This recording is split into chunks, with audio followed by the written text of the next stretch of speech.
It's more like a blog. It's just a blog. Alright, with this project all wrapped up now, we are waiting for the guy to come ship the car out to New Brunswick. Definitely an exciting moment, nice to be done. This was a pretty big project. Projects like this are hard for us in a few ways because they are an extensive amount of hours. They're quite expensive to the people doing them, but they don't actually make us good money doing them. What we make good money on is doing regular maintenance and mechanical stuff, like the day-to-day things. Those kind of jobs almost congest the shop, slowing jobs like this down because the jobs that make money become priority, whereas something like this wasn't exactly worth our time to do.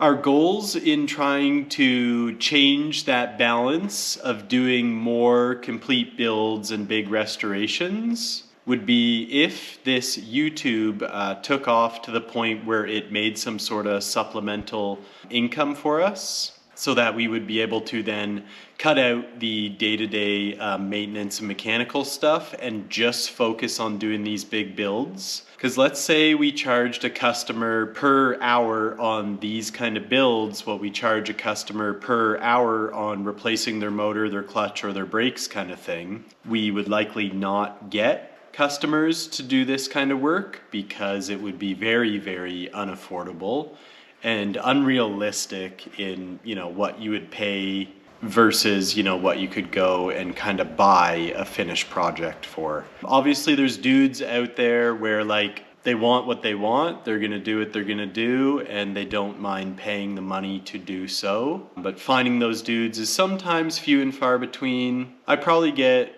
an average of 5 inquiries a day from all over the place, people wanting their car restored or put together or some extravagant build.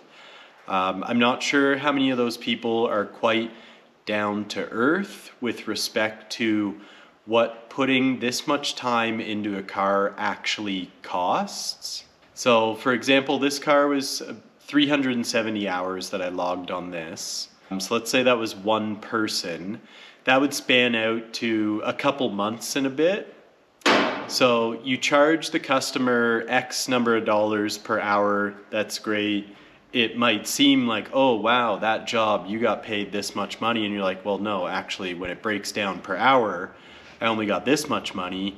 But also keep in mind the thousands of dollars in overhead that you would be paying for the shop during the time that you're doing you know, a larger build like this. So stuff like that is something to consider when you end up factoring in the overhead deducted from what you were making per hour in the overall job. It ends up getting down to the point where sometimes I would be better off going to just work at some other shop, and I would end up making more per hour than what I do at my own place. So it's almost kind of a balance between the customer's willingness to pay appropriately versus, you know, me kind of sticking to my guns on what I need per hour to do stuff. That's why it's hard for me to take serious a lot of the inquiries when people send me their stuff and their floor is falling out and they need a new frame in their unibody car and they say they really want to fix it and their budget is $5,000.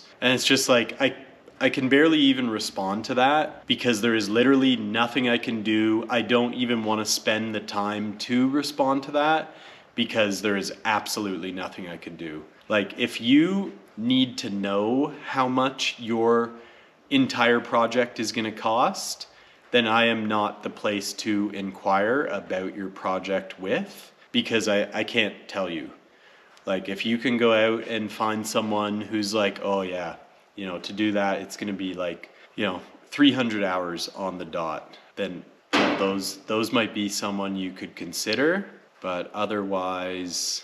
But yeah, I just wanted to mention that for anyone who watches, you know, this far into a video, or the channel overall, or people who are considering, you know, doing larger builds or restoration, stuff like that.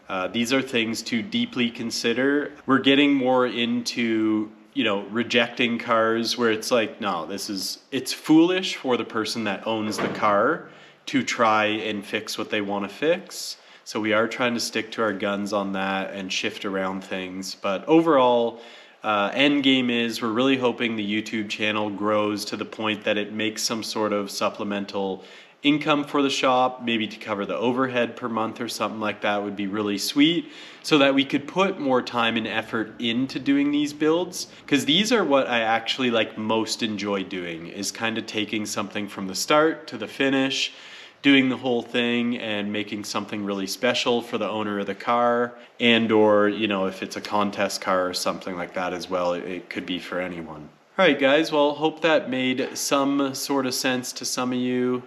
And until the next one, peace.